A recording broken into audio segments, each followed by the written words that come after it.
প্ৰধানমন্ত্ৰী আৱাস যোজনাৰ ঘৰৰ লিষ্ট কেনেদৰে চাব তাৰ ওপৰত ভিডিঅ'টো লৈ আহিছোঁ। যদি ভিডিঅ'টো চাই ভাল পায় তেনেহ'লে লাইক, শ্বেয়াৰ, কমেণ্ট আৰু ছাবস্ক্ৰাইব কৰিব নাপাহৰিব। বলক স্ক্ৰীনলৈ যাওঁ।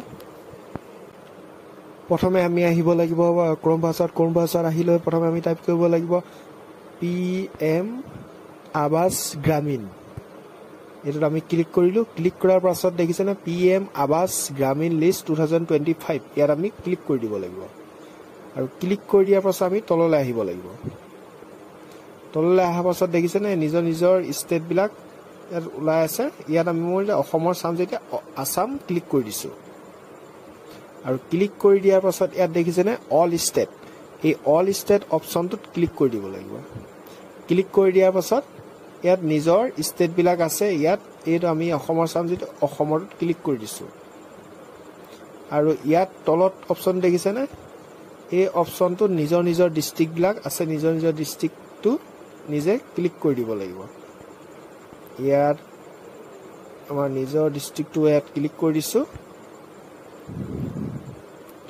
আৰু এফালে আহিব এইটো তেওঁৰ কোনটো ব্লক সেই ব্লকটো ইয়াত ক্লিক কৰি দিব লাগিব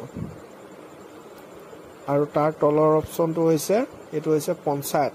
তেওঁ কোনটো পঞ্চায়তৰ হয় সেই পঞ্চায়তটো ইয়াত ক্লিক কৰি দিব লাগিব আৰু সেইটো ক্লিক কৰি দিয়াৰ পাছত তলৰ অপশ্যনটো হৈছে এই দেখিছেনে 2024 আৰু 2025 ইয়াত ক্লিক কৰি দিব লাগিব। তাৰ পাছত তলত এটা অপশ্যন চাব লাগিব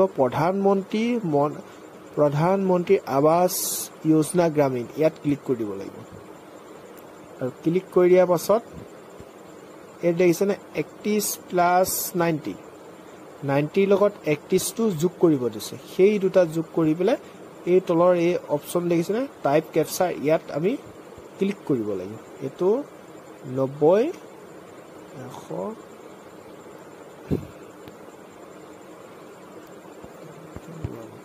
এইটো আমি ক্লিক কৰি এতিয়া আমি ইয়াত কি কৰিম তলত দেখিছেনে ছাবমিট কৰি দিব লাগিব। ছাবমিট কৰি দিয়াৰ লগতে ইয়াত লিষ্ট আহি পৰিছে আৰু লিষ্ট অহাৰ পাছতে লিষ্টটো ডাউনলোড কৰিব হ'লে এই লিষ্টটো আহি পৰিছে। নিজৰ লিষ্টটো তেতিয়া এনেকৈ ডাউনলোড কৰি চাব পাৰিবা। এইটো দেখিছেনে ডাউনলোড PDF। ইয়াত ক্লিক কৰি দিব লাগিব।